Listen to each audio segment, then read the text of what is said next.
Muy buenas tardes. Ante todo me quiero congratular de que el tema del Congreso de este año haya sido la historia de la Iglesia, como estuve hablando con algunos de ustedes en la puerta. Ya Cicerón decía, historia magistra vitae, la historia es maestra de la vida. Porque la historia es como la memoria colectiva del hombre. Y así como el hombre, si no tuviese memoria, no sería hombre, viviría en la instantaneidad y no tendría conciencia de su permanencia en el tiempo y en el espacio, no podríamos hablar prácticamente de personalidad. Lo mismo pasa con el hombre en su despliegue en la historia. Y por tanto es fundamental también tener conciencia histórica de la Iglesia, desde todo punto de vista, tanto para escapar de las leyendas negras y no creer todo lo que se dice por ahí acerca de la historia de la Iglesia.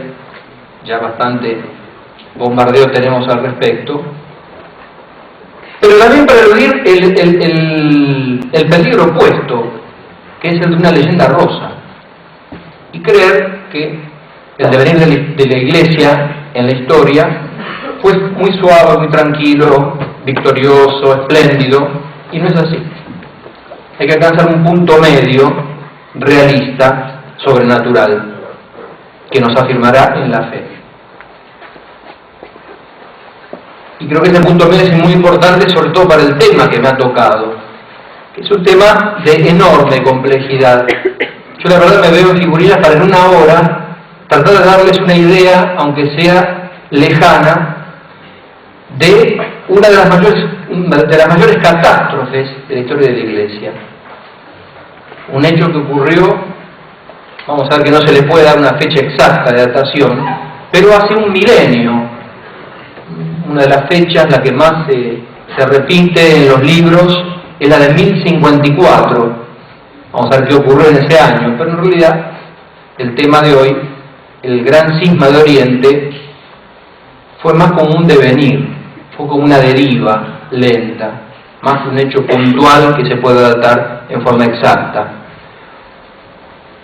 ¿Cuál fue el resultado de este gran cisma de Oriente? El hecho de que actualmente la cristiandad está dividida y tenemos por un lado a la Iglesia romana, la Iglesia latina, la Iglesia de Occidente, la Iglesia de la cual conocemos, y otra Iglesia conocida como Iglesia ortodoxa.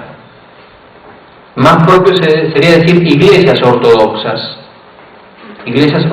orientales, que son iglesias verdaderas, con los 7 sacramentos y sucesión apostólica, que no reconocen en Roma el centro de la unidad eclesial. Pero son iglesias verdaderas y muy respetables. Piensen, si no, que la Iglesia ortodoxa rusa y las iglesias ortodoxas eslavas orientales posiblemente dieron más mártires en el siglo XX que todos los mártires, la suma de todos los mártires de la historia de la Iglesia en sus 20 siglos, por el comunismo. Cientos de miles. O sea que es algo enormemente respetable. Y bueno, uno no tiene que hablar de sí mismo, pero me considero que tengo alguna aptitud, no tanto en conocimiento para hablar de esto, sino con respecto a mi realidad, porque yo pertenezco a una iglesia oriental en comunión con Roma. Recién leyeron que yo pertenezco a la eparquía Ucrania Católica en la Argentina. La Iglesia Greco-Católica Ucrania, que ese es el nombre técnico y oficial, es una iglesia oriental cuya liturgia es como la de la liturgia ortodoxa, es la liturgia bizantina, pero en comunión con el obispo de Roma, lo que se conoce también técnicamente como una iglesia uniata, iglesia oriental unida nuevamente a Roma, al centro de la unidad eclesial. Así que yo estoy un poquito en el medio y habiendo sido bautizado, confirmado, tomado la primera comunión, ordenado sacerdote, ya con el sacerdote en la iglesia latina, ahora desde unos años estoy en la iglesia greco-católica ucrania de rito bizantino. Así que veo las cosas un poco del otro lado y tengo idea de la idiosincrasia que hay del otro lado. Y es importante hablar de esto porque en general las iglesias orientales son desconocidas por los católicos occidentales. Es frecuentemente desconocido que hay cristiandades completas al oriente, bimilenarias, con ritos antiquísimos y enormemente respetables, de una potencia simbólica extraordinaria, gran solemnidad, conservación de la doctrina apostólica de una manera firmísima. Y el gran drama, como digo, es que de hace 1000 años esas iglesias orientales no están en comunión perfecta con Roma.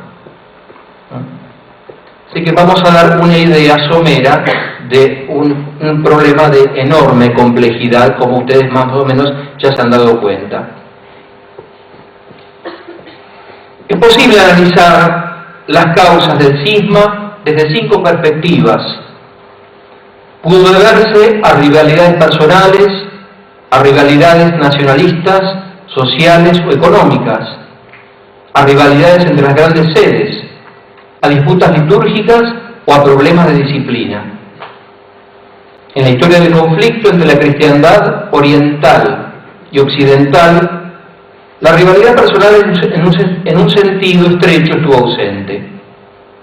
Los protagonistas lucharon como representantes de sus sedes, no como individuos reclamando la misma sede.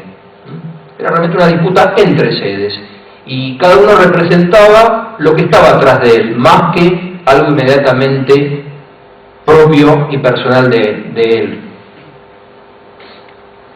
El carácter de cada uno de ellos obviamente afectó su actitud en relación con la disputa y sus tácticas, y en ocasiones la antipatía personal exacerbó la disputa. Pero la rivalidad se dio esencialmente entre las sedes. Cuando hablo de sedes, hablo de las grandes. Voy a tener que explicar una punta de cosas, ¿no? Porque me imagino que bastante de lo que digo es desconocido. Hablo de las grandes sedes patriarcales: Roma, Constantinopla, Antioquía, Alejandría y Jerusalén. Los 5 patriarcados clásicos. Esas son las sedes. Esta rivalidad, sin embargo, fue primordialmente una expresión de rivalidades nacionales y ocasionó problemas de disciplina. El orgullo nacional volvió las disputas litúrgicas más encarnizadas, mientras que las diferencias litúrgicas se debieron principalmente a divergencias temperamentales, ellas mismas parcialmente debidas, a su vez, a tendencias sociales y económicas. Y una larga secuencia de circunstancias políticas amargaron y distorsionaron la disputa. Pensemos, y ahora vamos a entrar en este tema, que el cristianismo es la religión del Verbo encarnado, del Verbo que se hizo carne. Y al tomar carne, en forma genérica, la revelación cristiana encarnó con las particularidades de cada lugar. Entonces, desde el comienzo hubo, luego de la ascensión de nuestro Señor y la dispersión de los apóstoles por todo el mundo, hubo un colorido particular que tomó cada iglesia sobre la faz de la tierra. Entonces, por ejemplo, la iglesia armenia tomó características propias de Armenia, la iglesia copta propias de los coptos, la iglesia latina cosas propias de Roma, la iglesia bizantina cosas propias de los griegos, de Bizancio, la segunda Roma, la capital del Imperio Romano de Oriente, y así siguiendo. Y esas diferencias se hicieron notables con el correr del tiempo. O sea, cada grupo de iglesias tiene una idiosincrasia propia. Si quieren decirlo, denominarlo con un término actual, se inculturó la fe en modos diversos, conservándose la misma fe. Pero entonces, si uno analiza los rituales de las diferentes ramas de la iglesia, va a encontrar diferencias grandes. O sea, más allá de lo esencial del sacramento que se está administrando, las diferencias son grandes. Si ustedes entran en una misa bizantina, aparte, bueno, de que van a escuchar un idioma que les es ajeno, porque escucharán la misa o en griego, o en paleoeslavo, o en ucranio, todo el conjunto ritual va a resultar raro. La iglesia misma, van a ver una mampara que separa el santuario de la nave, que se llama iconostasio, e imágenes, iconos, puestos en el iconostasio. Va a haber un Cristo Pantocrátor triunfante en el ábside. Van a haber iconos por todas partes, no van a haber imágenes tridimensionales, sino imágenes bidimensionales. Velitas, incienso quemándose, o sea, una realidad distinta. Y si ven la ceremonia como tal, muy distinta. Podrán distinguir partes genéricas de la misa, un rito de entrada, una proclamación de la palabra de Dios, una anáfora o canon, celebrado cerrando puertas y en un estilo muy ceremonioso y críptico. Luego la comunión, bendición, ceremonia de despedida, pero en el medio van a haber gestos litúrgicos muy distintos. Esto es importantísimo de entender porque fue una de las grandes causas del cisma y de esta división, la falta de comprensión de la idiosincrasia de cada uno. Yo creo que si hubiese que poner una causa o la causa desde el punto de vista humano, yo diría que fue eso, la falta de comprensión de la diversidad del otro como cristiano, y que su forma de llevar el cristianismo es válida y respetable. Yo tengo que respetarle como él me respeta a mí. Y ambos conformamos, o todas esas iglesias conforman, por así decir, como pequeñas piedritas de un mosaico que reproduce la faz de Cristo. Cada una es como una piedrita y aporta algo en el Cristo total, en la faz total de Cristo.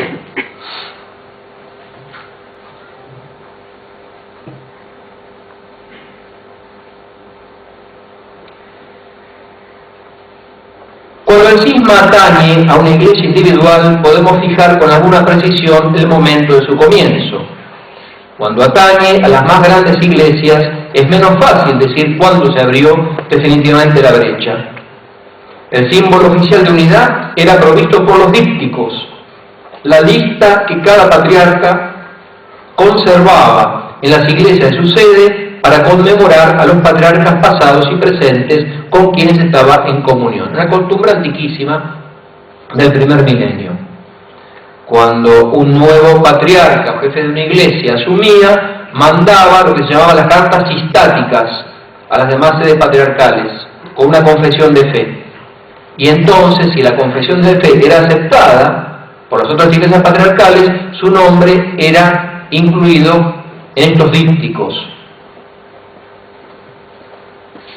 Cuando un nuevo papa o patriarca era elegido, era su deber enviar a los demás patriarcas su declaración de fe. Pareciera entonces que si el nombre de un patriarca fuese omitido en los dípticos de otra sede, esta sede y la propia estarían en cisma. Pero de hecho, esta deducción solo sería válida si hubiese habido permanente medio de comunicación entre las sedes. Pero luego del hundimiento del Imperio Romano, hubo épocas en que no era posible un patriarca recientemente elegido enviar su carta sistática, o sea, su declaración de fe a sus pares. Si estos omitían conmemorarlo, podría frecuentemente deberse a un simple desconocimiento de su existencia. Es más preciso dejar el cisma desde el momento en que líneas rivales de patriarcas, griegos y latinos, comenzaron a contender por cada una de las grandes sedes. Debe existir alguna clase de cisma para que esto ocurra. pero ocurrió en épocas diferentes en cada patriarcado. Mas un estado de cisma puede muy bien existir previamente a la existencia de un conflicto en un obispado particular, mientras que por otra parte dicho conflicto no significa necesariamente que los diversos elementos de tal obispado particular se consideren a sí mismos separados uno de otro. De hecho, el estado de cisma solo aparece cuando el miembro promedio de cada iglesia siente que ésta existe y dicha percepción se desarrolla lentamente a lo largo de un periodo de tiempo y no puede atribuirse a una fecha particular. Esencialmente, y voy a entrar un poquito más en tema de lo que vengo diciendo, siempre ha habido una diferencia de perspectiva entre las ramas oriental y occidental del mundo cristiano. Hay una diferencia de perspectiva innegable. La cristiandad oriental se desarrolló en naciones imbuidas del espíritu helenista. Su lengua común y su trasfondo cultural fue el griego, y heredó el antiguo deleite griego por el pensamiento especulativo. Las provincias del este del Imperio Romano eran mucho más educadas que las del oeste. La iglesia allí se desarrolló en una atmósfera donde todos, laicos y sacerdotes por igual, se interesaban en la argumentación teológica. Mucho antes del triunfo de la cruz bajo Constantino, muchas de las mejores inteligencias del este habían adoptado el cristianismo, pero el intento de cada pensador por extraer a su manera el completo significado filosófico de la religión cristiana produjo interminables debates y disputas. Se volvió un pasatiempo delicioso probar que los oponentes habían caído en herejía, esto es, que sus deducciones filosóficas habían pervertido la revelación cristiana. Nadie estaba dispuesto a aceptar como ortodoxos los puntos de vista de cualquier teólogo sin que hubiese una disputa en regla. En consecuencia se consideraba, estoy hablando de Oriente, que la fe ortodoxa solo podía determinarse en el seno de una asamblea general, en la cual todos los miembros de la Iglesia estuviesen representados. Tal concilio ecuménico era el sucesor de la asamblea de los apóstoles en Pentecostés. Se esperaba y creía que como en Pentecostés, el Espíritu Santo descendería e inspiraría las discusiones, de tal modo que la verdad finalmente prevalecería. El sistema tenía sus desventajas. Las asambleas eran frecuentemente tormentosas, la violencia física no faltaba. Era a veces difícil estar seguro de que el Espíritu Santo había estado realmente presente. En contadas ocasiones, la minoría estaba dispuesta a aceptar la decisión de la mayoría, y si el disenso se había acentuado por alguna querella más vasta, como las querellas nacionalistas y económicas de los sirios y egipcios del siglo V, entonces los disidentes podrían caer en herejía permanente. Por ejemplo, los nestorianos y monofisitas. Pero era un proceso lento. El Concilio de Calcedonia, cuyas conclusiones fueron rechazadas por la mayor parte de las delegaciones de Siria y Egipto, tuvo lugar en el 451. No fue hasta el tiempo de las conquistas árabes, 2 siglos después, que los monofisitas coptos egipcios se volcaron definitivamente en la heterodoxia. Hasta ese momento siempre existió la esperanza de que un concilio ecuménico pudiese inspirarse para hallar una fórmula que pudiese subsanar el diferendo. Incluso la Iglesia oriental, este es un concepto muy importante, acostumbrada como estaba desde siempre a divergencias, había creído siempre en un principio conocido como economía, oikonomía. Oikos, casa, nomos, gobierno, regla. ¿Qué significa exactamente lo opuesto a la economía en el sentido moderno? Se trata de la distribución o dispensación de limosna y caridad. Si quieren, podemos llamarlo como el ejercicio de la caridad. Este ejercicio de caridad habilita al buen cristiano a pasar por alto discrepancias, siempre que haya una atmósfera de mutua buena voluntad. El principio de la economía y sus limitaciones deben ser tenidos en cuenta cuando estudiamos la historia de la disputa con Roma.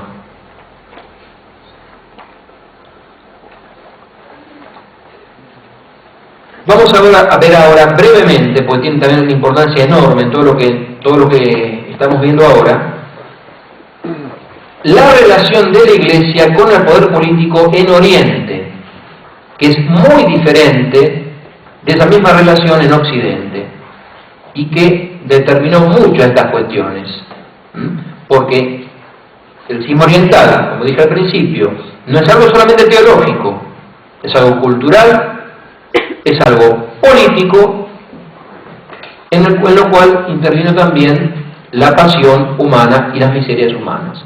Pero la política tuvo mucho que ver. Ustedes dirán, ¿pero cómo? ¿Una cuestión religiosa entra en la política? Sí. Por eso dije al principio que es importante conocer la realidad y cómo se dieron las cosas. Que hay influencias políticas que pudieron perturbar, distorsionar, corromper incluso cuestiones teológicas de enorme importancia. Porque si dije que el cristianismo estaba encarnado, no olvidemos que existe lo que se conoce como el pecado original y sus consecuencias. Si el bautismo borra el pecado original, no por eso borra las consecuencias. El cuerpo humano, el ser humano, está debilitado por el pecado original. Y queda en nosotros esa tendencia que todos conocemos hacia obrar mal, de la cual habla San Pablo. Entonces el pecado original, y sin hablar del demonio, tienen su parte en todo esto. Cuando el emperador abrazó el cristianismo, Constantino el Grande, fue recibido como la cabeza de una sociedad cristiana. Constantino, por sus servicios a la Iglesia, fue elevado al rango de igual a los apóstoles. Como la Iglesia y el Estado estaban unidos, se creyó que el oficio del emperador cuidar del bienestar de ambos. Era potestad suya convocar un concilio ecuménico y presidirlo. En Oriente era así, en persona o por medio de representantes. Su coronación se convirtió en breve en una ceremonia religiosa y dio respaldo religioso a su autoridad. Pero dicha autoridad estaba basada en el hecho de que era el emperador, o sea, el heredero de los Césares. Los grandes jerarcas de la Iglesia eran definitivamente inferiores a él. Su posición era reconocida incluso en Occidente. Cuando los papas posteriormente reclamaron derechos sobre la ficticia donación de Constantino, la fuerza de su reclamo se basaba en la creencia de que el emperador había hecho la donación. Aunque los patriarcas eran nominalmente elegidos por sus obispos, de hecho el emperador los nombraba y los deponía, más o menos a su antojo. Así era en Oriente. El Papa nombraba y deponía los patriarcas. El emperador bizantino, el Basileus. Este cesaropapismo no debe ser exagerado. Ese término, cesaropapismo, es el que designa la injerencia de lo político en lo religioso, del gobierno político en el gobierno religioso. Este cesaropapismo no debe ser exagerado, aún en lo que respecta a Bizancio. Bizancio es el otro nombre de Constantinopla, la capital del Imperio Romano de Oriente.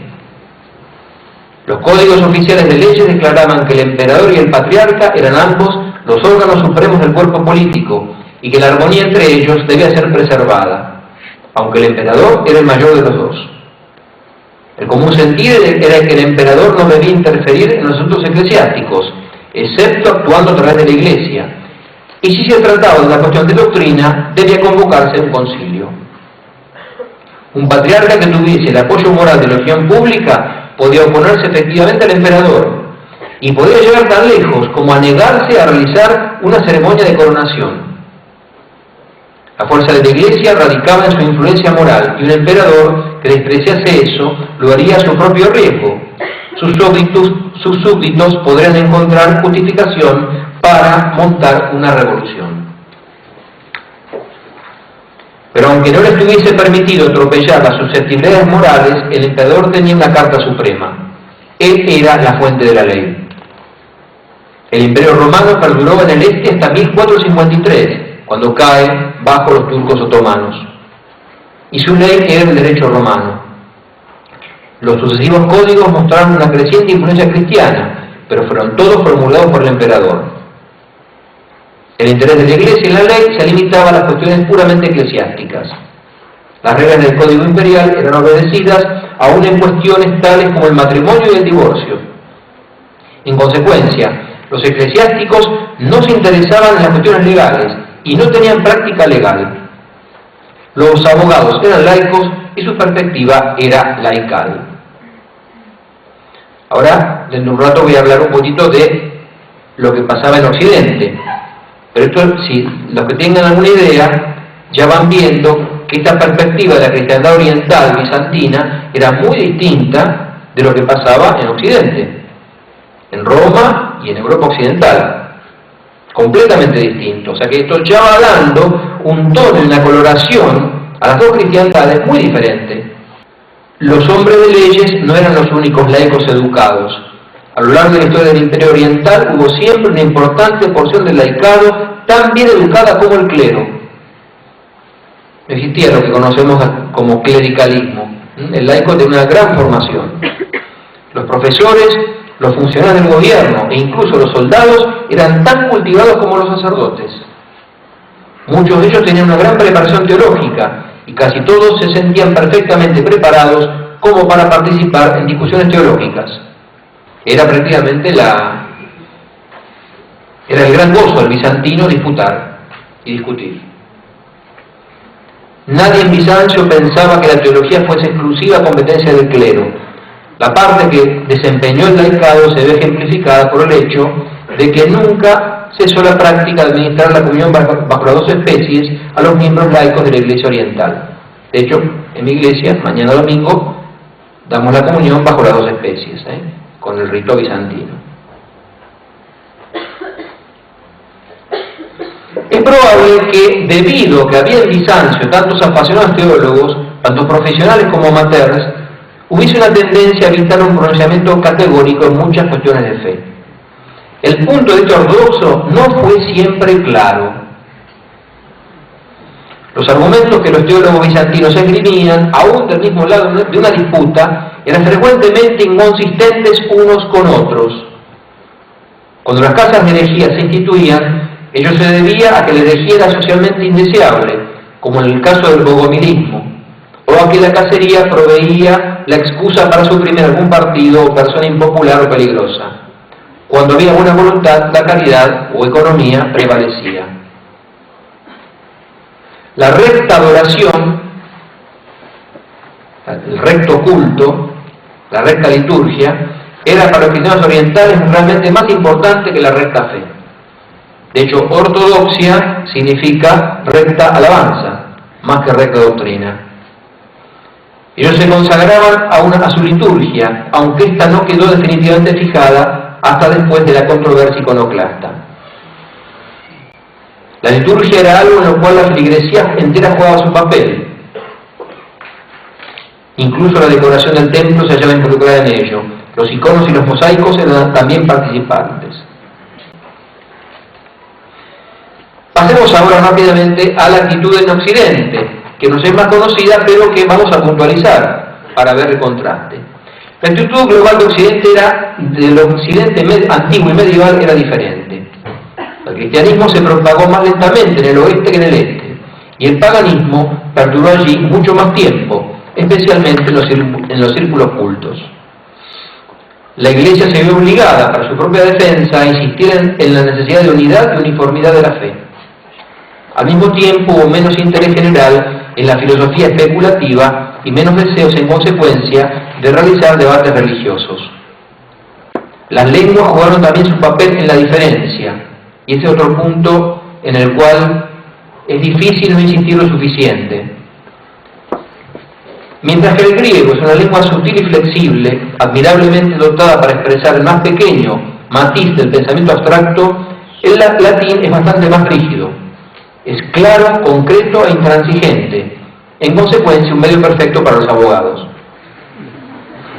Las circunstancias políticas, miren, y el tema del idioma fue fundamental, vamos a hablar hacia el pasar dentro de un rato de eso, pero la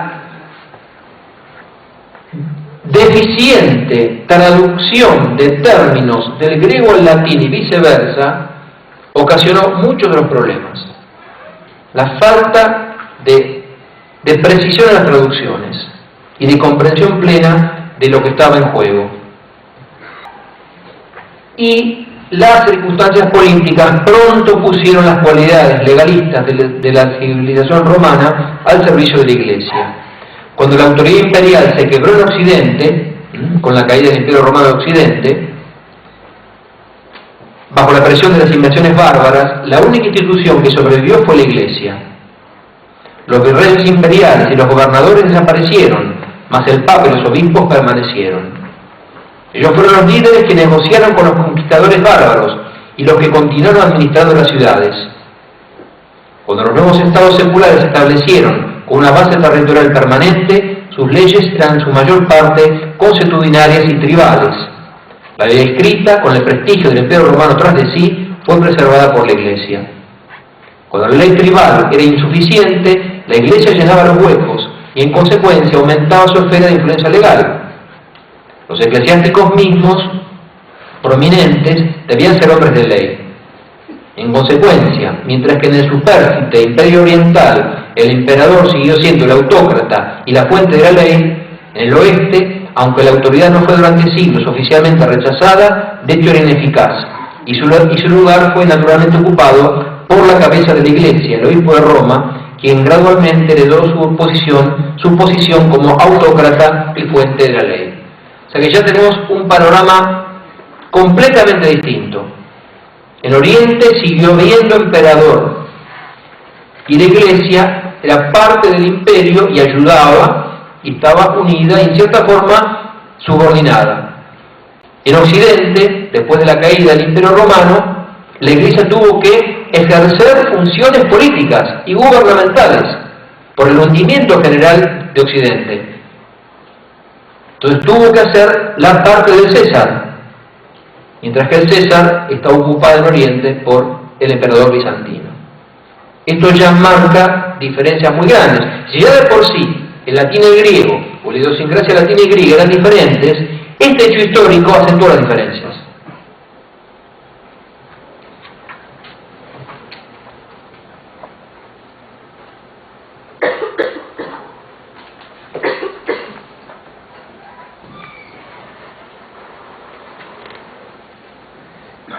La Iglesia occidental, en consecuencia, tendía a convertirse en un cuerpo centralizado bajo una cabeza autocrática y divinamente inspirada, un cuerpo dirigido por administradores experimentados y abogados, cuya teología reflejaba su cosmovisión.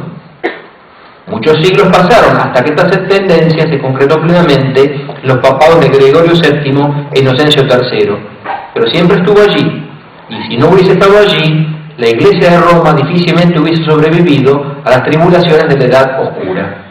Tuvo que hacerlo y fue providencial que así lo hiciese. Lo que no quita que haya quedado entonces marcada por esa función que debió asumir. No es sorprendente entonces que a medida que los siglos fueron pasando, las cristiandades oriental y occidental fueron encontrando cada vez más difícil entender el punto de vista del otro. Ambas compartían la misma fe fundamental en Jesucristo, en la Santísima Trinidad y en los sacramentos, pero sus prácticas divergían aún en la confección de los sacramentos y sus rituales eran completamente diferentes. La mirada profunda de cada uno hacia la teología era esencialmente extraña con respecto a la otra. El Oriente disfrutaba de la especulación y la discusión, pero la Iglesia oficial estaba pronta a mirar las divergencias no esenciales y evitar pronunciamientos doctrinales y condenaciones, excepto en el caso de cuestiones políticas o de liturgia. El Occidente tiene una concepción más simple, estricta, legalista y lógica, con respecto a la recta doctrina y a la desviada.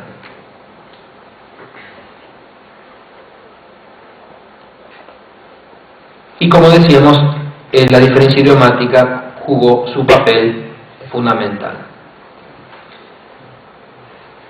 Brevemente, algo que dije al pasar y preciso. Al tiempo del triunfo de la cruz bajo Constantino, la Iglesia estaba dividida en tres grandes patriarcados: Roma, Alejandría y Antioquía, en orden de precedencia. Los romanos reclamaron posteriormente que Roma era la primera, porque su Iglesia había sido fundada por San Pedro. Pero luego ocurrió el ascenso de Bizancio, la sede administrativa del Imperio Romano de Oriente comenzó a crecer, Comenzó a crecer en poder, en influencia, en riqueza, en cultura, y simultáneamente Roma, de un punto de vista político, gubernamental, fue decreciendo.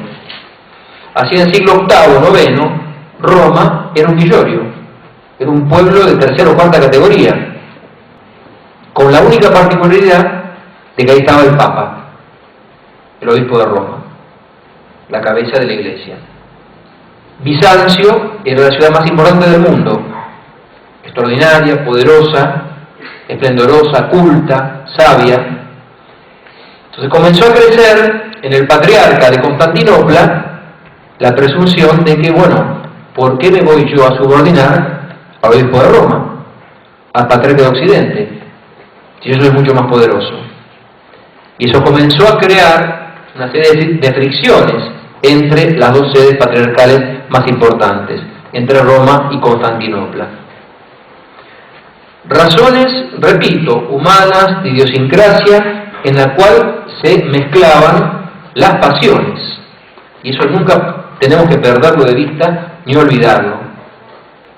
Las relaciones entre ambos patriarcados tuvieron sus idas y vueltas en los primeros siglos de la Iglesia.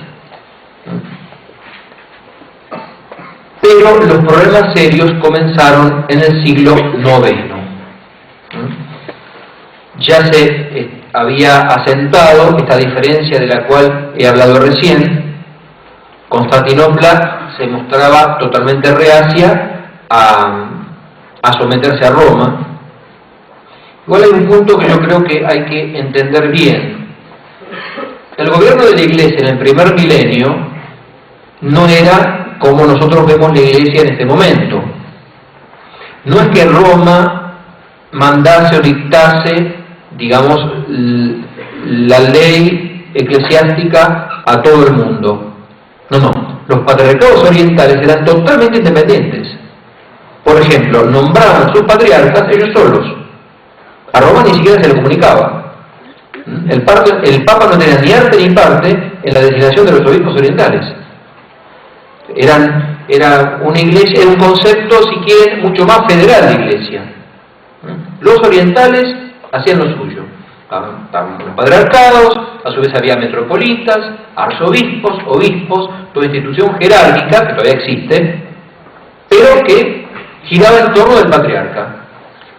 Y era, digamos, en lo administrativo inmediato, independiente de Roma. Roma sí era como una corte de última instancia de apelación frente a los problemas.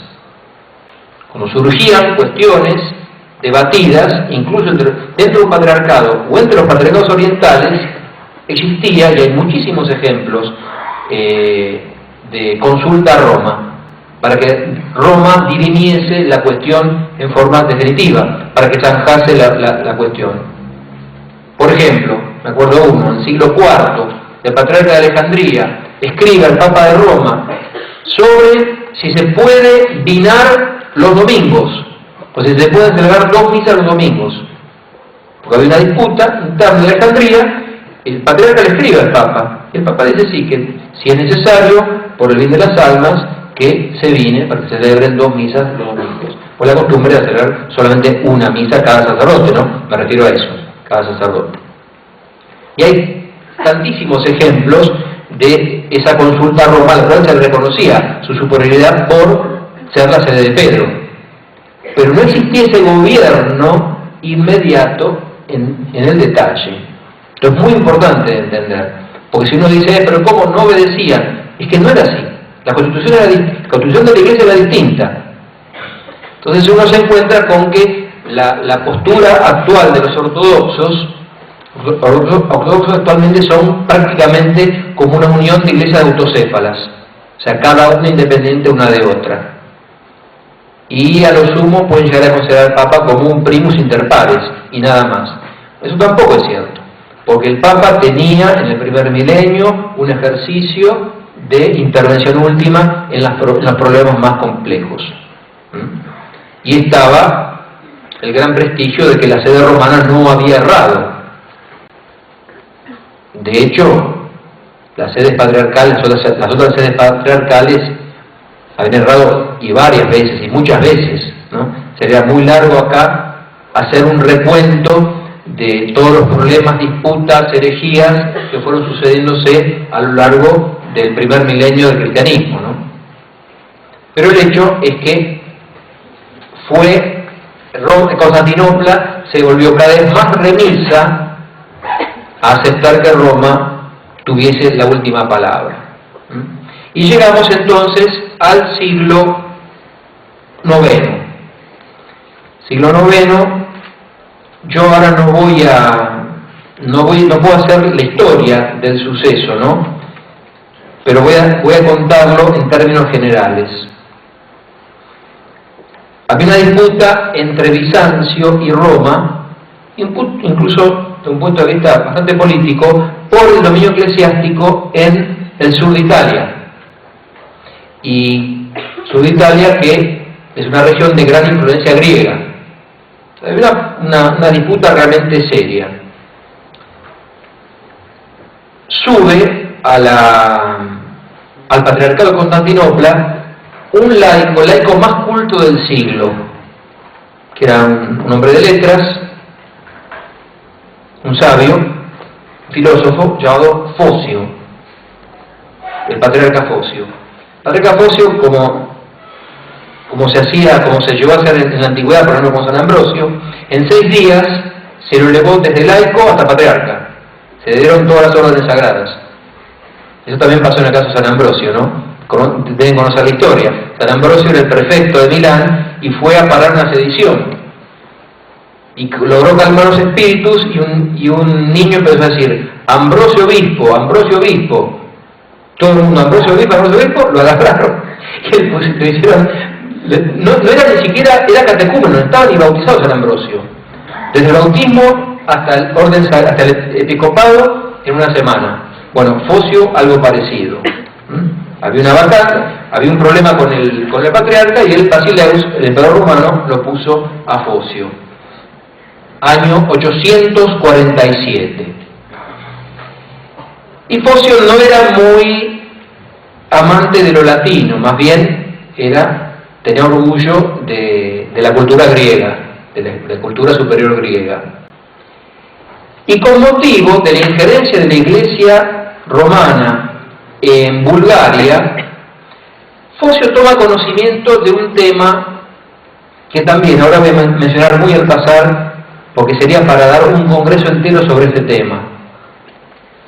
Descubrió que en las misas que rezaban los latinos en Bulgaria habían añadido una palabrita al credo. Bueno, el tema del filioque.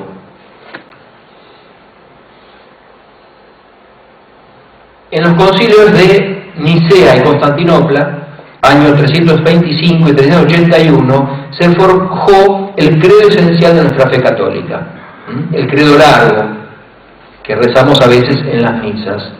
Creo en un solo Dios, Padre Todopoderoso, Creador del cielo y de la tierra, de todo lo visible e invisible. El credo largo es el niceno constantinopolitano. Cuando llega, que es la más poderosa y más grande definición de fe que hubo por parte de concilios ecuménicos, la norma de fe, niceno constantinopolitano. Cuando habla del Espíritu Santo, de la tercera persona de la Trinidad, dice el símbolo de Nicea Constantinopla: qui ex patre procedit, qui ex patre procedit, o sea que procede del Padre. Ese es el símbolo de Nicea Constantinopla, que de acuerdo al séptimo concilio ecuménico no se le podía tocar ninguna palabra.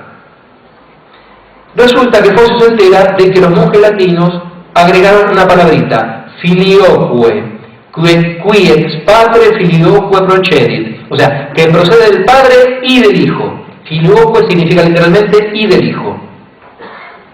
O sea, la procesión del Espíritu Santo, no solamente del Padre, sino del Padre y del Hijo. Bueno, Focio se relamió, era un teólogo consumado, dijo, esta es la mía, tomó la pluma y escribió un tratado terrible contra la gran herejía de los latinos del filioquo, la mistagogia del Espíritu Santo. Bueno, esto ocasionó un problema terrible teológico con las iglesias orientales. Esto solo, que estoy hablando ahora, va para un congreso entero y para hablar horas y horas. Porque, ¿qué es lo que pasó? Bueno, pasó lo que vengo diciendo, diferentes miradas del mismo tema. Diferentes miradas del mismo tema. Puede sostenerse tanto el filioque como el expatre solo. Depende del punto de vista que uno se sitúe. Depende de cómo uno traduzca processio en latín o ekphoreusis, que es el término griego. Porque para colmo, processio traduce con una palabra 4 vocablos griegos diferentes, cada uno con un matiz diferente. Entonces, son visiones diferentes, complementarias y verdaderas, pero que si se presentan brutalmente, chocan y se acusan mutuamente. Lo terrible es que Focio terminó reconciliado con la Iglesia. En general se lo pone a Focio como el creador del cisma, ¿no? Focio murió en comunión con Roma, pero su libro quedó ahí, quedó latente, como el libro acusador de los errores de los latinos. Y entonces llegamos a el segundo hecho histórico, también que fue marcando esta deriva de las iglesias, que es el incidente entre Miguel Celulario, otro patriarca de Constantinopla, y Humberto de Silva Cándida, el legado papal. También por una cuestión política, porque lo político tiene mucho que ver, una cuestión política, se había llegado a un acuerdo entre Bizancio y Roma. Ya estamos en el siglo XI, ya Roma no estaba tan desvalida. Ya pensemos que los alemanes y los francos tenían un gran poder en Occidente, y eran incluso poderes políticos rivales de Bizancio. Había cambiado completamente el panorama histórico. Entonces a Bizancio le convenía conseguir el apoyo de Roma por las invasiones normandas. Para tratar de encontrar pacificación, el Papa manda un legado papal a Constantinopla, el cardenal Humberto de Montjoie, Humberto de Silva Cándida, la sede de Silva Cándida, amigo del Papa, con letras para actuar en su nombre. Bueno, Humberto era un hombre de genio muy vivo, un hombre muy culto, muy inteligente, pero que se encendía con facilidad. Y Miguel Celulario era otro tanto. Celulario también había sido un funcionario imperial, que de grande se había retirado a un monasterio y que las circunstancias hicieron que fuese designado como patriarca. Y digamos que se pusieron mal los planetas, podemos decir, porque coincidieron dos personajes de muy pocas pulgas. El cardenal legado va a darlo al Basileus, al emperador, lo recibe muy bien, el patriarca no le habla, lo tiene semanas esperando, no le da entrevistas, y comienza una segunda disputa encima parte del filioque, que es todavía más, o sea, el filioque es seria, esta otra es tonta, que es sobre los ácimos. Brevemente, la Iglesia Latina consagra en la Eucaristía pan ácimo, o sea, sin levadura. La hostia consagrada que ustedes toman en la misa. La Iglesia Armenia también consagra pan ácimo. Las iglesias orientales consagran pan con levadura. Yo mañana, cuando celebre la misa, voy a consagrar pan con levadura. No el pan blanquito sin levadura de la hostia latina, sino pan con levadura. Son dos usos distintos que responden a idiosincrasias distintas y tienen simbolismos distintos. Cada uno simboliza algo importante.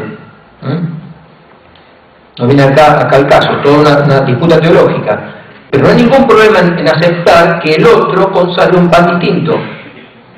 El otro no es un hereje por consagrar un pan distinto. Bueno, se origina una disputa terrible entre Humberto y Miguel Cerulario, también por el tema de los ácimos. Bueno, la disputa subió de tono hasta que finalmente, el 16 de julio del año 1054, a la hora de tercia, el cardenal Humberto de Silva Cándida dejó en el altar mayor de Santa Sofía una bula de excomunión contra Miguel Cerulario y 2 o 3 patriarcas orientales, obispos orientales.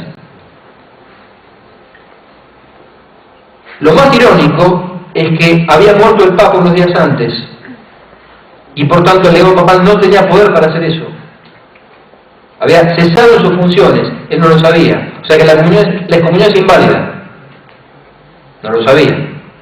Bueno, Miguel Cerulario le lee la bula, se la traducen al griego, la lee, excomulga a Humberto de Silva Cándida.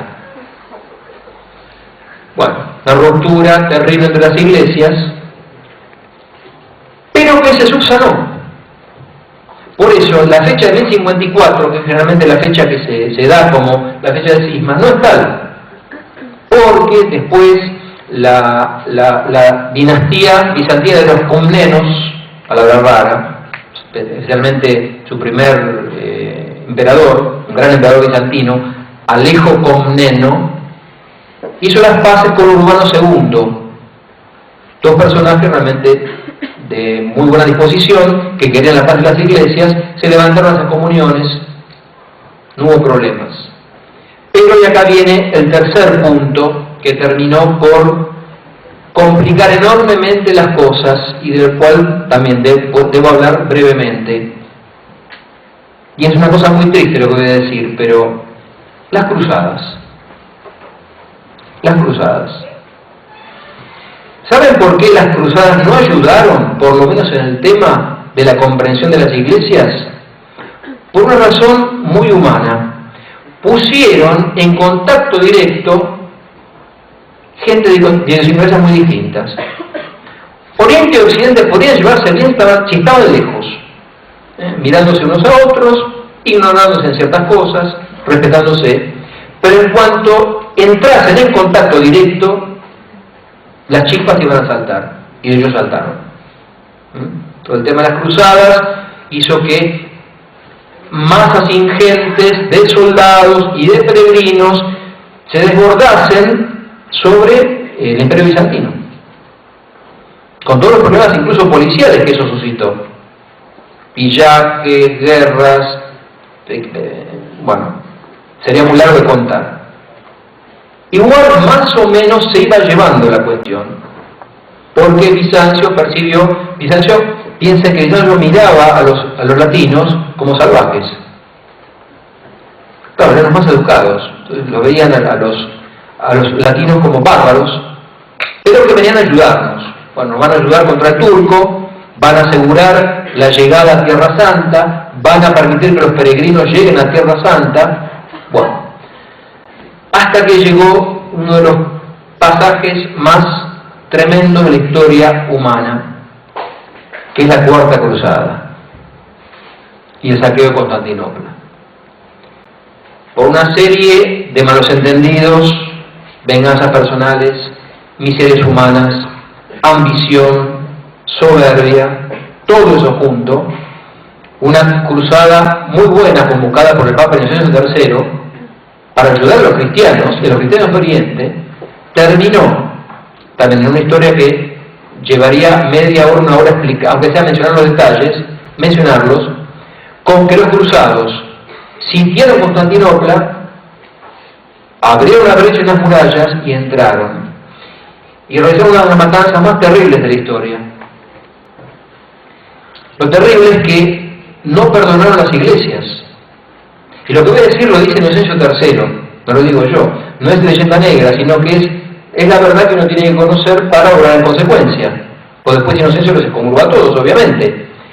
llegaron a hacer lo siguiente: en la iglesia Santa Sofía, o sea, la sede patriarcal de Constantinopla, sentaron a una prostituta en el trono del patriarca, quemaron los lienzos del templo y destruyeron el iconostasio de plata.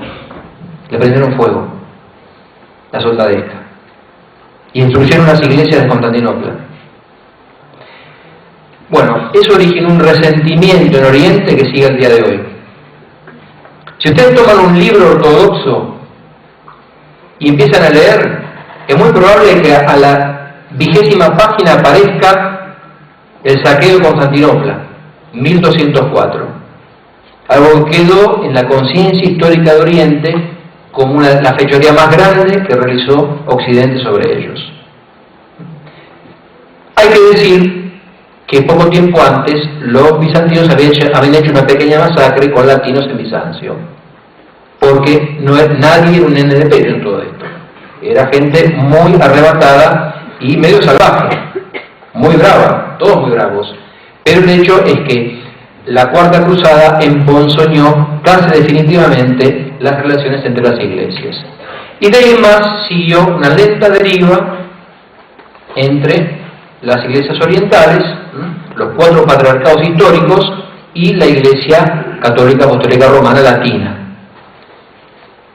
Se ha dado en el curso de los siglos retornos de grupos de las iglesias orientales a la comunión con Roma. Por ejemplo, los ucranianos, el pacto de Brest-Litovsk, 1596, la mayor parte de los obispos ucranios, que nunca habían roto formalmente con Roma, reafirmaron la unión con la sede de Pedro. Y lo mismo con todas las ramas de las cristiandades orientales. Tal es así que en este momento la Iglesia Católica Universal, en comunión con Roma, tiene todos los ritos posibles, aunque sean representados por unos pocos cientos de miles de fieles. En todos los patriarcados orientales ha habido grupos de fieles que quisieron restablecer la comunión perfecta con Roma. Pero de hecho, en la actualidad, cientos de millones de cristianos que no son protestantes, a los cuales no les faltan sacramentos, los cuales tienen mártires, lamentablemente no están en comunión perfecta con el obispo de Roma y con la sede de la unidad de la Iglesia Universal. Por eso digo que esta historia es muy triste. Es muy triste porque muestra las debilidades de los hombres. Aún así, Dios no deja de actuar. Y las iglesias ortodoxas hacen bienes y hacen el bien, sin lugar a dudas. Son iglesias muy conservadoras, muy celosas de su liturgia. El ritual lo realizó perfectamente, con gran ceremonia. Tienen, si uno tuviese que poner el de una llaga o la crítica, tienden como a desentenderse un poco de las cosas mundanas. Son muy, así de lo contemplativo, lo monástico, tal vez en exceso. La característica ortodoxa es un poco desentenderse de las cosas mundanas. Entonces uno no los va a ver muy preocupados por las cuestiones sociales, etcétera, etcétera. No, quedó como esa marca, esa impronta de Bizancio, ¿no? El emperador se hace cargo de eso, nosotros de la iglesia. No es como la iglesia latina, que se ha tenido que meter siempre en las cuestiones sociales. Los orientales son más prescindentes, son más separados, y eso puede ser un peligro y un riesgo. Lo que nos muestra la necesidad de la armonía entre ambos, porque la ruptura privó a ambos de cosas buenas. Esa es la realidad. Nadie salió indemne de esta ruptura. Ellos perdieron el principio de la unidad en Roma, eso es indudable. No han caído, ha habido una corrección divina, porque no han caído en errores graves, no están pergeñando herejías, son como iglesias que quedaron como congeladas. Por ejemplo, ellos aceptan los 7 primeros concilios ecuménicos y nada más. En el 187 se cerró. Cuarto concilio de Constantinopla, no hay más concilios ecuménicos. Quedó como un poquito congelada la situación, pero mantiene la fe. Y como dije al principio, han dado cientos de miles de mártires. O sea, cristianos que han dado la vida por Cristo realmente frente a la agresión comunista, o sea, de una potencia atea. Y llevaron consigo, ¿qué perdimos nosotros? Yo que estoy un poco, un pie en cada lado, perdimos ese vuelo contemplativo de Oriente. Yo estoy convencido de eso. Perdimos ese esplendor de la liturgia. Piense que, por ejemplo, en Oriente ninguna liturgia deja de ser solemne. Todas las liturgias son solemnes, todas cantadas, todas con incienso, todas ceremoniosas, todas esplendorosas, todos adorando a Dios. La adoración de Dios, el impulso ascensional. Eso se lo llevaron un poco con ellos, ese esplendor de la liturgia que Occidente no tiene en este momento, y tema por el cual ellos nos miran con una cierta distancia, ¿no? O sea, se llevaron eso consigo, indudablemente. Me acuerdo haber visto hace unos años una película muy interesante, un video, se llamaba El Milenio Bizantino. El milenio, desde 1000 años que pasaron desde la fundación de Bizancio, Constantinopla, hasta su caída en 1453 en manos de los turcos. Y terminaba la película, y me decía, ¿y dónde está ahora Bizancio? Está en la liturgia. Está en la liturgia, realmente. Bizancio, su espíritu, toda esa elevación espiritual que Bizancio produjo, esa fineza, quedó en la liturgia, con un reservorio al cual los que asisten a esas funciones sagradas pueden participar y acceder. Bueno, yo voy a dejar acá porque quiero dejar tiempo para preguntas. Obviamente esto se puede expandir, como se darán cuenta, al infinito. Se puede hablar horas y horas de los detalles, de las cuestiones, pero creo que lo esencial está dicho. Creo que lo esencial es entender la diferencia de idiosincrasias y el hecho que la caridad debe primar. Y esto nos viene menos a nosotros, y creo que es muy para pensar personalmente. La caridad debe primar. Miren, diferencias siempre hay diferencias, pero si somos cristianos debemos lograr entendernos y complementarnos a pesar y con las diferencias. Porque de hecho las diferencias no son algo malo, mientras sean cosas buenas, ¿no? Sino que son riqueza. Si Dios hizo muchas cosas diferentes, es porque Dios quiso que la riqueza de la creación de algún modo transmitiese imperfectamente la riqueza infinita de su ser.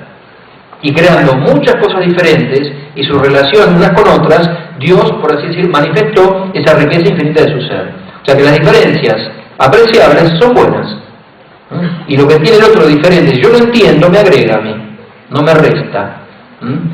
Completo mi ser, que es en sí imperfecto, con la diferencia que tengo con los demás. Siempre y cuando la caridad de Cristo opere. Y yo creo que esa es la gran lección del Cisma de Oriente. Falló la caridad. Fallamos los cristianos en la caridad.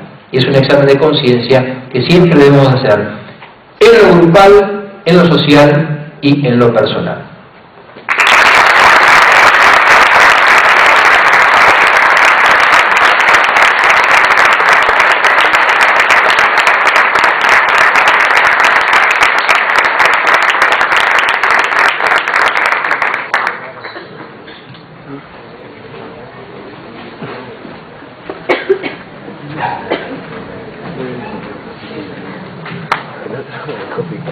Ahora vamos a hacerle unas preguntas.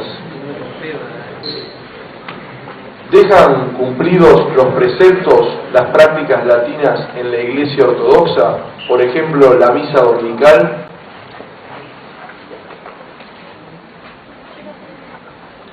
O sea, si tienen el precepto de la misa dominical. No, me parece que apunta si uno de rito latino va a una misa. Entendí cualquier cosa, sí, perfecto. Miren, Actualmente, si uno está en un país ortodoxo y no tiene misa latina, puede ir a misa ortodoxa, ¿eh? Eso es posible, si no hay misa latina. Si uno está en Moscú y no hay misa latina, uno puede cumplir con el precepto yendo a la misa ortodoxa. Eso es posible aquí y ahora.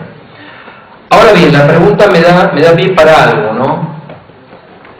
Esto es una especulación mía. Lo que hasta ahora dije es objetivo, ahora esta es idea mía. Yo creo que el Papa Benedicto quiere hacer algo con respecto a este tema. Estoy seguro, estoy cierto de eso, conociéndolo más o menos, habiendo leído varios de sus libros. Él sufre enormemente esta llaga, esta ruptura.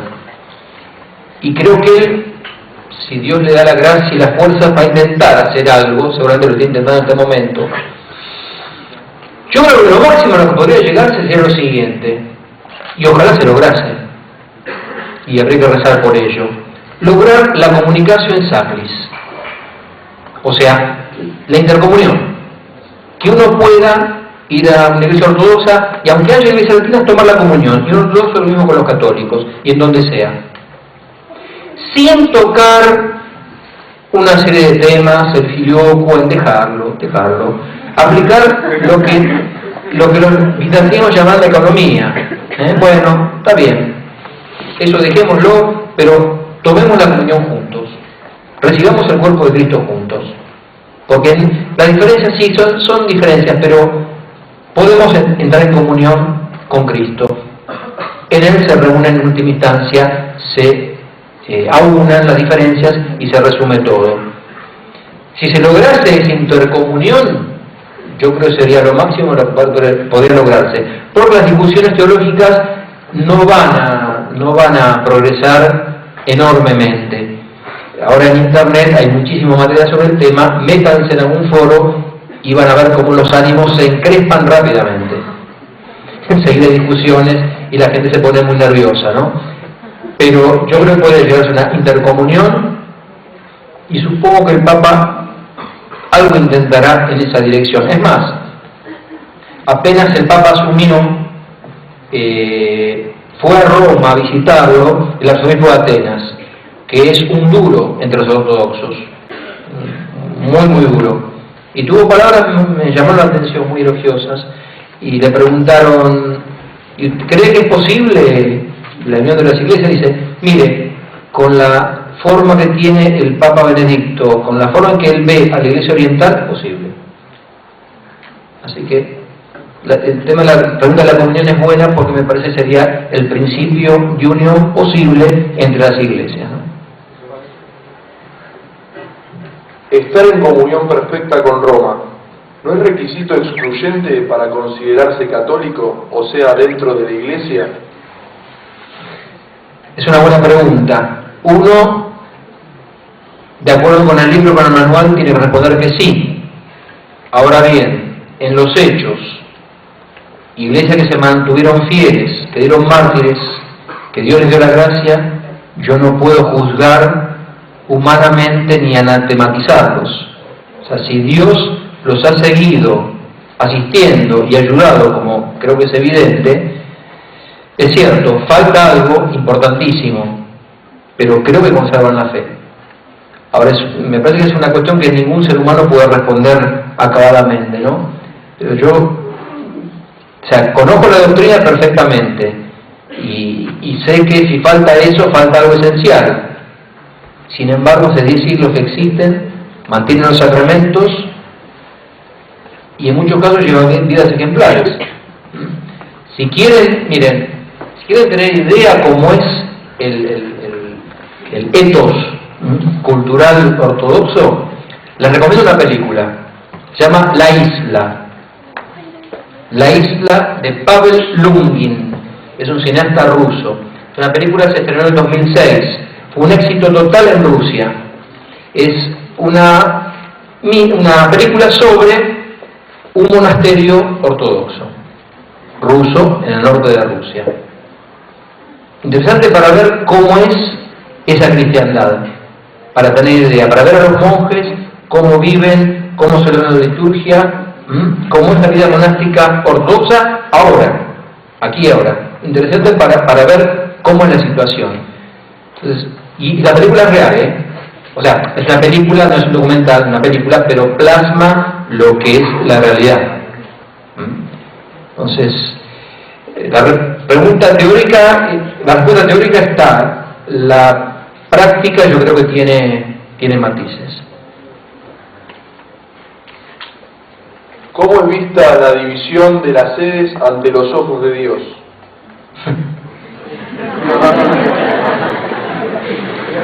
No sé, no soy Dios. No, evidentemente como un escándalo, como algo malo. O sea, si a los ojos de los hombres es algo malo, y es realmente, es triste, es una vergüenza, la verdad que es una vergüenza, piensen lo que sería si la Iglesia pudiese mostrar un rostro unido actualmente frente al mundo. Un rostro unido, verdadero, con el ejemplo que eso significaría, ¿no? No creo que a Dios le guste mucho. ¿Hubo motivos específicos para el saqueo de Constantinopla?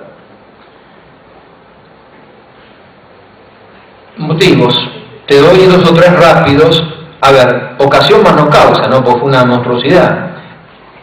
Fíjense la monstruosidad. Vamos a Oriente a ayudar a los orientales y saqueamos la ciudad más importante. Motivo es que un príncipe bizantino les prometió que si lo apoyaban, conquistaban Bizancio y lograban que no nombraran Basilarios emperador, él les iba a dar una cantidad de dinero. Bueno, llevan al príncipe, entra en la ciudad y ve que las arcas están desfallecientes. Y para colmo, asesinan al príncipe al poco tiempo, los bizantinos. Entonces entraron y hicieron un desastre. O sea, motivos humanos, los de las guerras. Pero causas verdaderas, no, injustificables, desde todo punto de vista. Y sobre todo el saqueo, ¿no? Una cosa, bueno, conquistar la ciudad, bueno, pero saquear, y las matanzas que hubo, de ancianos, mujeres, niños, fue una masacre. Es más, usted sabe, esto fue en 1204. 1453 cae Bizancio en manos de los turcos. Bueno, Bizancio nunca se recuperó del saqueo de Constantinopla. Quedó debilitada. Es más, tuvieron que fundar un imperio en Nicea, porque huyó el patriarca, huyó el emperador, huyó toda la corte, fueron a Nicea, y ahí formaron un reino sustituto hasta tanto se solucionó la cuestión, pero fue un golpe muy fuerte al imperio bizantino, y dado por hermanos cristianos.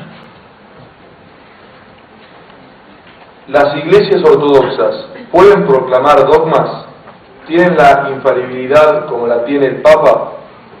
Muy buena pregunta. No pretenden tenerla. Es lo que dije hace un rato. Quedaron como congelados en el 187, en el cuarto concilio de Constantinopla. Es buena la pregunta porque hay algo que yo no había dicho. Vale, está dicho, pero no insistí en ello. La concepción bizantina o oriental, tal cual estaba incoada en el primer milenio y tal cual se plasmó después del cisma, con endurecimiento, es la así llamada pentarquía, por oposición a la monarquía romana, el gobierno monárquico del Papa, sobre toda la Iglesia Universal. Ellos sostuvieron la pentarquía de patriarcados. O sea que la Iglesia en última instancia se gobernaría por un gobierno colegiado de las 5 sedes patriarcales, con un primado del obispo de Roma, pero como un primus inter pares, ¿no? Los demás otros 4 patriarcas. Eso con respecto al gobierno. Con respecto a la dogmática, ellos se afirmaron en el hecho de que el concilio ecuménico es el que debe proclamar la fe. Entonces aceptan los 7 concilios ecuménicos, no se pusieron nunca de acuerdo para convocar otro concilio ecuménico. Es más, posiblemente no lo convocarían si no está el Papa de Roma, y tampoco lo van a invitar. O sea, claro, porque son muy orgullosos los bizantinos, ¿no? O sea, hay que mostrar todo. O sea, no me acuerdo quién, un emperador bizantino le decía, hijo, creo que Alejo Comneno le decía al hijo, le advertía, mira, resiste la soberbia de los latinos y la tosudez de los bizantinos, como una síntesis de los pecados de ambas partes, ¿no? Entonces, no llamarían al Papa. Y entonces, si no está el Papa, no harían el concilio ecuménico, porque falta la cristiandad occidental. No son tontos, se dan cuenta que falta. Y me olvidé algo muy importante. Las preguntas son buenas porque me hacen completar la exposición. Hay algo muy importante en el filioque. No es tanto el tema dogmático sobre la procesión, que se puede discutir. Lo que los ortodoxos no pueden tolerar es que los latinos, por su cuenta, hayan hecho una adición al credo de Nicea de Constantinopla. Dicen, no tienen autoridad, ese concilio ecuménico puso esas palabras, no pueden agregar otras palabras, y no pueden hacerlo. Y en eso se trancan y no hay forma de moverlos, No hay forma de moverlos. O sea, si no es el concilio ecuménico, no pueden agregar nada. Y menos en la liturgia. Entonces ahí por eso se escandalizan, ¿no? Entonces, ellos no proclaman nuevos dogmas, ni les interesa. Son los dogmas, ya están, son esos, y no se tocan, y nadie agrega nada. ¿Es un requisito que el pan no tenga levadura para que cuando el sacerdote consagre que esté allí realmente Cristo? Entonces, en el rito bizantino, si el pan es con levadura, ¿está realmente Dios allí? Sí. No hay ninguna definición de la Iglesia, de ningún tipo, que diga que el pan tenga que ser o ácimo o con levadura. Son costumbres regionales, locales, usos, luego sancionados por el tiempo. Pero se puede consagrar tanto el pan ácimo o el pan con levadura. No, eso es clarísimo. Y cualquiera de las dos facciones que se ponga en una postura intransigente está errando gravemente, porque no hay ninguna definición dogmática, nunca hubo en la historia de la Iglesia, sobre que el pan tenía que ser con levadura o sin levadura en forma absoluta taxativa. No. Y nos hemos pasado Occidente consagrando pan sin levadura 2000 años y Oriente consagrando pan con levadura 2000 años. Y ambas cristianas tienen la Eucaristía. Entonces, esa es la realidad. Si decimos que el Espíritu Santo es el amor del Padre y del Hijo, entonces, ¿es correcto afirmar que el Espíritu Santo procede del Padre y del Hijo o procede del Padre? No, esa es una pregunta junto al filioque, es muy buena, obviamente. La respuesta llevaría una hora más o menos, hablando en serio. Lo que los bizantinos no soportan es destruir lo que se llama la monarquía del Padre. O sea, el Padre como única fuente de la Trinidad. Entonces, ellos interpretan que el filioque rompe esa monarquía al poner dos principios de expiración del Espíritu Santo. En realidad, hay una fórmula intermedia, por eso digo el filioque se puede solucionar, que es la siguiente, que Santo Tomás la toca en la Suma, es qui ex patre per filium procedit, que procede del Padre por el Hijo, o dia logu, o dia huiu en griego, que es una fórmula que usan los griegos. O sea que el Hijo no es que no tenga parte en la expiración del Espíritu Santo, sino que no divide la fuente de expiración es solamente el Padre, pero es a través del Hijo. Eso los bizantinos están dispuestos a aceptarlo. Es más una expresión que, por ejemplo, aparece en San Cirilo Alejandrino y aparece en teólogos ortodoxos. Entonces, esa sería una fórmula, digamos, de consenso entre Oriente y Occidente, a propósito del filioque. O sea, que la fuente de inspiración es una sola, es el Padre, pero el Hijo tiene parte, pues a través del Hijo, porque el Espíritu Santo es el Espíritu del Hijo, como también lo dice la Sagrada Escritura. Sería la forma de unir ambas posturas. Por eso digo, eso se podría llegar a solucionar. Incluso hay un documento de una comisión teológica romana en el 1995, muy interesante en esa dirección, ¿no? Ir en la dirección del perfilium, qui ex Padre perfilium procede, que procede del Padre por el Hijo. No respetar la figura del Papa, ¿no se considera herejía, aunque respete las otras ceremonias? Es muy fácil la respuesta. Como no lo defendió un concilio ecuménico, no es herejía, dicen ellos. Es así. Como no lo definió un concilio ecuménico, en el cual nosotros hayamos estado, no es herejía. Así responden. Es respuesta ortodoxa esa. Entonces, ¿hay salvación en la Iglesia Ortodoxa o esta separación de Roma la impide? No, yo creo que, miren, hay salvación en el budismo, en el taoísmo, o sea, no por el budismo o el taoísmo, sino porque Dios ilumina al hombre, ¿no? Prólogo de San Juan, la luz que ilumina a todo hombre que vive en este mundo. Cuando una persona en una religión extraña se salva, que se salva, no tengan dudas, no es por esa religión, sino que porque Dios, a través de esa religión, del modo que Dios sabe, habrá iluminado a esa persona. Así como hay salvación en el protestantismo, sin lugar a dudas, uno ya conoce un montón de protestantes muy piadosos y gente mejor que uno incluso. O sea, yo no tengo dudas. Y digamos, las causas actuales de por qué uno está... A ver si lo puedo explicar esto.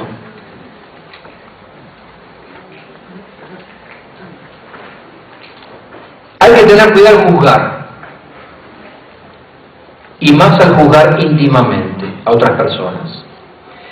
Yo no conozco las razones últimas por las cuales una persona está en tal posición, no conozco las motivaciones,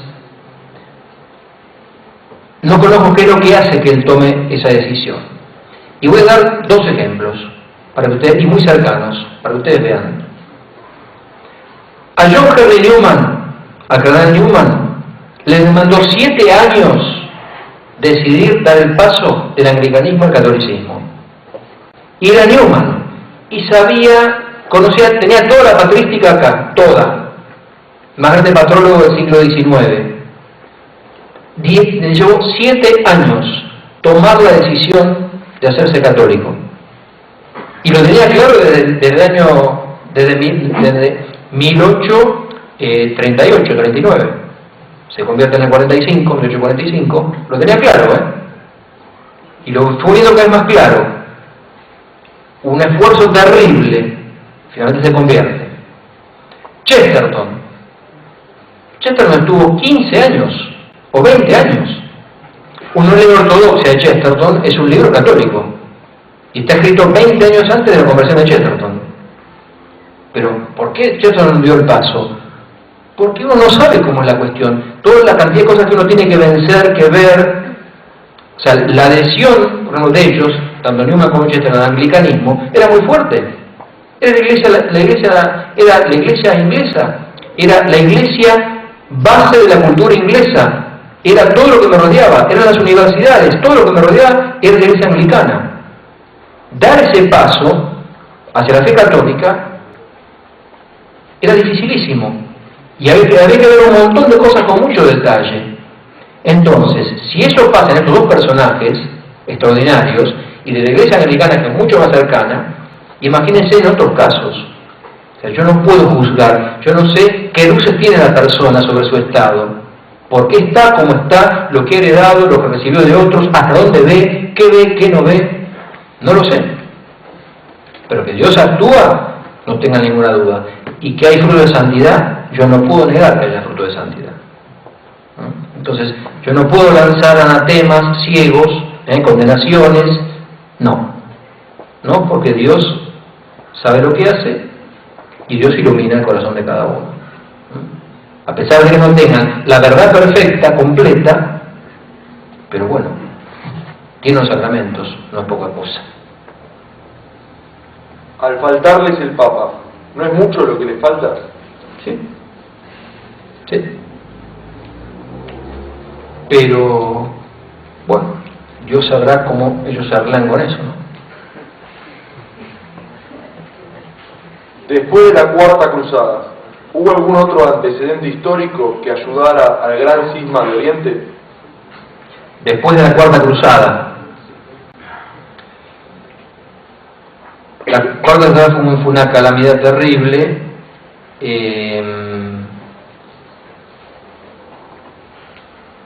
Hubo dos concilios, Lyon y Florencia, dos concilios unionistas. ¿Qué es lo que pasó? Pues la parte de la historia que vamos a seguir relatando. Bizancio entró en el ocaso, la amenaza turca era cada vez más inminente, entonces los últimos emperadores bizantinos, con desesperación, buscaron el apoyo de Occidente y estaban dispuestos a transar completamente en el tema teológico. Entonces, en los dos concilios de Lyon y Florencia, enviaron legados, bueno, los firmaron los concilios el patriarca y el emperador, pero no los aceptó el pueblo. Ya la gente no quiso. La gente quedó tan enojada, el fiel de a pie quedó tan enojado con Occidente, que el acuerdo que firmaron el patriarca y el emperador, cuando volvieron, los monjes les obligaron a retractarse. Y después de la caída de Constantinopla, bueno, ya quedó ahí ya todo sepultado, y esas cristiandades reducidas a lo litúrgico y al lugar donde se desarrollaron. Sin embargo, uno podría decir, fíjense, no puede decir, Bizancio, tan poderosa que eras, y ahora qué eres. Ahora Bizancio, el patriarca de Constantinopla, tiene jurisdicción sobre 100.000 fieles, actualmente. Conserva todo, digamos, el honor, el patriarcado de honor, etcétera, pero realmente 100.000 o 200.000 fieles. ¿Qué es de Bizancio? O sea, se separó de Roma, donde quedó reducida. Sin embargo, tuvo su continuación en los pueblos eslavos, Rusia, por ejemplo. Nadie puede negar la pujanza de la Iglesia rusa en este momento, sobre cientos de millones de fieles. Y una labor verdadera están haciendo en este momento. Una Iglesia rusa que está en una situación histórica única, porque con la caída de los zares y del Imperio Soviético, la Iglesia rusa no tiene, por primera vez en la Iglesia ortodoxa, no tiene una sumisión directa al poder político, como tuvo siempre. Así que es una situación interesante para ver cómo se desempeña, ¿no? Por así decir, andar por sí sola. Pero nadie puede negar la pujanza de la Iglesia rusa en este momento. Y cómo cayó el comunismo. Bueno, yo estuve en Ucrania, yo estuve en Kiev. Yo vi las iglesias llenas, le puedo asegurar. Llenas, pero llenas. Y los monasterios llenos de gente. Lo vi con mis ojos. Cosa que en Occidente no existe. Entonces, cuidado, gente muy piadosa, gente participando de las ceremonias, muy piadosa y que tuvo el testimonio del martirio. Entonces, cuidado con los juicios rápidos, porque en los hechos muestran fe verdadera. Si les gustó el video, aparte de suscribirse, activar la campanita y comentar, en la descripción de este video se van a encontrar con el link de la plataforma Patreon, un modo concreto de apoyar este apostolado que intenta hacer una contrarrevolución cultural y espiritual. Dios les bendiga y que no te la cuenten.